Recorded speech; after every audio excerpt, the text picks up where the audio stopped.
Hi! இன்னைக்கு நான் லஞ்சுக்கு என்ன பண்ண போறேன்னு பார்த்தீங்கன்னா, செங்கீரை தான் பண்ண போறேன். அதுக்கு சைட் டிஷ்ஷா வந்து பொட்டேட்டோ ஃப்ரை தான் பண்ணியிருக்கேன்.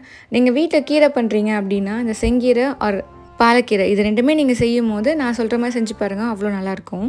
இப்போ கடாயில நல்லா எண்ணெய் காஞ்சதும், கடுகு, சீரகம், கொஞ்சமா கடலைப்பருப்பு, காஞ்ச மிளகா, கருவேப்பிலை, நல்லா சாப் பண்ண பூண்டும் போட்டு, பூண்டு நல்லா ரோஸ்ட் ஆகிற வரைக்கும் நல்லா வதக்கி விட்டுருங்க. இப்போ அது கூட 2 மீடியம் சைஸ் வெங்காயம், 2 மீடியம் சைஸ் தக்காளின்னு ஆட் பண்ணி, தக்காளி நல்லா வேகிற அளவுக்கு நல்லா வதக்கி விட்டுட்டு, கொஞ்சமாக தண்ணி ஊற்றி மூடி போட்டு விட்டுருங்க. அப்போ தான் தக்காளி நல்லா மசிய வெந்து வரும். இது செய்யும் போதே உங்களுக்கு தேவையான அளவுக்கு பாசிப்பருப்பு போட்டு, ஒரு 3 விசில் விட்டு எடுத்து நல்லா கடைஞ்சி வச்சுக்கோங்க.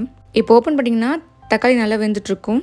இப்போ அதில் எல்லாமே கொஞ்சம் கொஞ்சமாக மிளகாத்தூள், மல்லித்தூள், மஞ்சள்தூள், தேவையான அளவுக்கு உப்புன்னு ஆட் பண்ணி நல்லா மிக்ஸ் பண்ணி விட்டுருங்க. அந்த ரா ஸ்மெல் போனதும் இப்போ அது கூட கீரையை ஆட் பண்ணி நல்லா மிக்ஸ் பண்ணி விட்டுட்டு, கீரை நல்லா வேகிற அளவுக்கு வெயிட் பண்ணுங்கள்.